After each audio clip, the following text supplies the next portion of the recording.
This channel does not promote any violent, harmful, or illegal activities. All content provided by this channel is meant for an educational purpose only. আর এই মুহূর্তে যে খবরে নজর রাখবো, বাংলাদেশি সন্দেহে ভিন রাজ্যে বাংলা শ্রমিকদের ওপর অত্যাচারের অভিযোগে সরগরম রাজ্য রাজনীতি। এই আবহেই ফের বাংলার পরিযায়ী শ্রমিককে আটকে রাখার অভিযোগ। মহারাষ্ট্রের নাগপুরের ক্যাম্পে দক্ষিণ 24 পরগনার বিষ্ণুপুরের বাসিন্দা বাবাই সর্দারকে আটকে রাখা হয়, এমনটাই অভিযোগ। পরিবারের সদস্যরা বাবাইয়ের সঙ্গে যোগাযোগ করতে না পেরে ডায়মন্ড হারবার পুলিশের দ্বারস্থ হন। ডায়মন্ড হারবার পুলিশ নবী মুম্বাইয়ের মানপাড়া থানার সঙ্গে যোগাযোগ করে। ডায়মন্ড হারবারের সাংসদ অভিষেক বন্দ্যোপাধ্যায়ের উদ্যোগে তৃণমূল কংগ্রেসের 4 সদস্যের প্রতিনিধি দল মুম্বাই পৌঁছায়। তারপর প্রয়োজনীয় নথি দেখানোয় বাবাইকে ছেড়ে দেয় মহারাষ্ট্র পুলিশ। অবশেষে ঘরে ফেরেন বাংলার ছেলে। আতঙ্কিত পরিযায়ী শ্রমিক আর ভিন রাজ্যে কাজ করতে যেতেই চাইছেন না। আশীর্বাদে আমি এসেছি, আমি অনেক কষ্ট করে আমি এসেছি। আমার জন্য আমি বাড়ি যাবো, আমি আর কোথাও বাইরে যাবো না, আমি আমার বাংলাতেই আমি থাকবো। বাংলাদেশি সন্দেহে মুম্বাইতে গ্রেপ্তার দক্ষিণ দিনাজপুরের পতিরামের পরিযায়ী শ্রমিক। 3 মাস ধরে জেলবন্দি লক্ষ্মীপুরের বাসিন্দা অসিত সরকার। পরিবারের তরফ থেকে অভিযোগ করা হয়েছে, শুধুমাত্র ভাষাগত অসুবিধার জন্যই তাকে বাংলাদেশের নাগরিক ভেবে আটক করেছে পুলিশ। বর্তমানে মুম্বাইয়ের থানে জেলে বন্দী রয়েছেন তিনি। ঘটনার পর আতঙ্কে গ্রামে ফিরে এসেছেন তার ছেলে। পরিবারের দাবি, অসিতবাবুর সঙ্গে কাউকে দেখা করতেও দেওয়া হয়নি, ফলে তিনি কেমন আছেন তা নিয়েও অন্ধকারে পরিবার।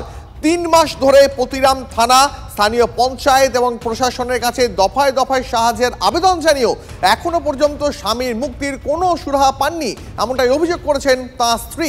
বিষয়টি খতিয়ে দেখা হচ্ছে বলে জানিয়েছেন জেলা পুলিশ সুপার।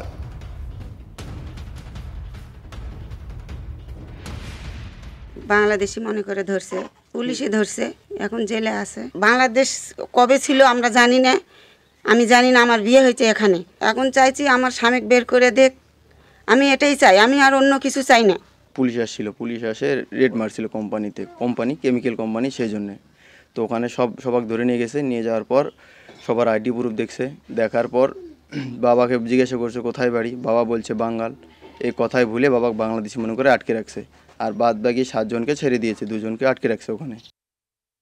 এই অভিযোগ তারা করছে যে যারা ও ভালোভাবে হিন্দি কথা বলতে পারে না বলে তাকে বাংলা ভাষায় কথা বলছে এই বলে তাকে অন্য দেশের নাগরিক ভেবে তাকে আটক করেছে। এখান থেকে লোকালি আমাদের পুলিশ প্রশাসনের মাধ্যমে যোগাযোগ করবো, রাজ্য সরকারের মাধ্যমে যোগাযোগ করবো। সাংসদ বিষয়টা খোঁজখবর নিচ্ছে, কি আছে বিষয়, কেন তিনি ধরা পড়েছেন। শুধু এইরকম বাঙালি হওয়ার অপরাধে না, তার অন্য কোনো ঘটনা আছে, তার তদন্ত চলছে, তারা খোঁজখবর নিচ্ছি আমরা। কিন্তু তৃণমূল কংগ্রেস এটাকে মিথ্যাচার করছে যে 4 মাসের আগে ঘটনা। ग्राउंड में है, वहाँ पर जो आर्मी की टीम्स हैं, आईटीबीपी हैं, एसडीआरएफ हैं, स्थानीय प्रशासन हैं, वो कार्रवाई कर रहे हैं। हमें जो सूचना मिली है उसमें तकरीबन 150 लोगों को सुरक्षित स्थानों पर पहुँचाया गया है और रिलीफ कैंप्स भी स्थापित किए जा रहे हैं। एक लेक फॉर्मेशन हुआ है, चूँकि ये मक और जो फ्लैश फ्लड आया है उसकी वजह से एक लेक फॉर्मेशन हो गया था वहाँ पर। उसमें कुछ पानी भराया था, मगर फिलहाल बताया जा रहा है कि वो अभी सुरक्षित है, उसमें पानी का निकास हो रहा है, इसलिए कोई चिंता की बात नहीं है। एनडीआरएफ की टीम अभी लगातार समन्वय बनाए रखी है और जैसे ही हम वहाँ पहुँचेंगे ये आकलन क्या करके पूरी जो सिचुएशन है उसको देखते हुए एक समन्वय के साथ कार्रवाई की जाएगी। धन्यवाद। सर, वहाँ पे भी कोई सेंटर बनाया गया है जो हम सामने देख रहे हैं स्क्रीन पर, उस तरीके से कोई कमांड सेंटर या कुछ अलग से ऐसा बनाया गया? देखिए, ये जो अभी टीम्स ऑलरेडी मौजूद है वहाँ पर, आईटीबीपी की हैं, एसडीआरएफ हैं, बीआरओ हैं, वो लोग अभी काम कर रहे हैं घटनास्थल पर और राहत शिविर जो है वहाँ पर लगाया गया है। तो तकरीबन 150 लोगों को अभी सुरक्षित स्थानों पर पहुँचाया गया है और लोगों की खोज हो रही है। कितनी टीम अभी रास्ते में है जो नहीं पहुँच पाई है, मौसम खराब होने या फिर रास्ते बंद होने की वजह से? जी, हमारी अभी 3 टीमें रास्ते में हैं जो काफ़ी नज़दीक हैं। जैसे ही रास्ता खुलेगा उसके बाद वो पहुंच पाएंगी वहां पर। और हमारी 60 लोग, 2 टीमें वहां पर एयरपोर्ट पर ही मौजूद हैं। सर, स्टैंड बाई भी कुछ टीम को रखा गया है? जी बिल्कुल, स्टैंड बाई में हमारी टीम पंतनगर में, गौचर में और जोशीमठ में भी मौजूद हैं। जैसे ही अगर मौसम खुलेगा और सिचुएशन ऐसी रहेगी, ज़रूरत पड़ेगी एडिशनल टीम्स की, तो उनको भेजा जाएगा। এনডিআরএফ এর সাংবাদিক বৈঠকে নজর রেখেছিলাম আমরা, যেমনটা এনডিআরএফ এর তরফ থেকে জানানো হচ্ছে, উদ্ধার কাজে বারবার বাধা হয়ে দাঁড়াচ্ছে প্রকৃতি। আজও দিনভর বৃষ্টির পূর্বাভাস উত্তরাখণ্ডে জারি রয়েছে লাল কমলা সতর্কতা। বিপর্যয়ের মধ্যে পড়েও উত্তরকাশীতে ত্রাতা সেনা, ভয়াল হরপাবানে সেনা ক্যাম্পও কার্যত ধ্বংসস্তূপে পরিণত হয়। ভাষা সংঘাতের আজ সংসদেও পড়তে চলেছে। বাংলা ভাষা নিয়ে অমিত মালব্যর বিতর্কিত মন্তব্যের প্রতিবাদ লোকসভায় তৃণমূল কংগ্রেসের। অধিবেশন শুরুর আগেই সংসদ চত্বরে বিক্ষোভ তৃণমূল কংগ্রেসের। এসআইআর নিয়ে আলোচনা চেয়ে আজও বিক্ষোভ ইন্ডিয়া ব্লকেরও। হট্টগোলের জেরে মুলতবি লোকসভা।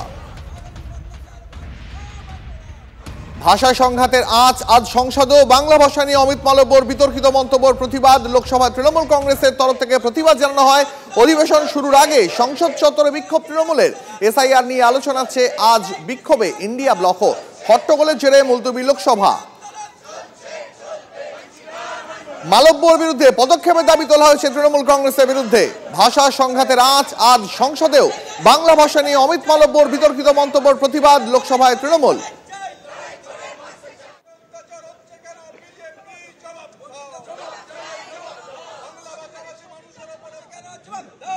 हम प्रोटेस्ट कर रहे हैं और हम बस इतना ही बोलना चाहते हैं कि चर्चा हो, आलोचना हो। हमारे प्रधानमंत्री, हमारे होम मिनिस्टर वो चर्चा करने से डरते हैं और इसलिए हम बोल रहे हैं कि वोट चोरी करके आप जीत नहीं पाओगे।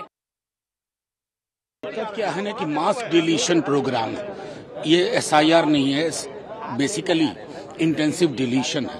कोई वर्गीकरण नहीं, किसी का खाता खेसरा नहीं, कोई एपिक नंबर नहीं। ढूंढो तुम लाखों की भीड़ में एक नाम को। तो ये समझता हूं कि सरकार के इरादे पे जो फैसला हो रहा है, जो हो रहा है, ये घोर अलोकतांत्रिक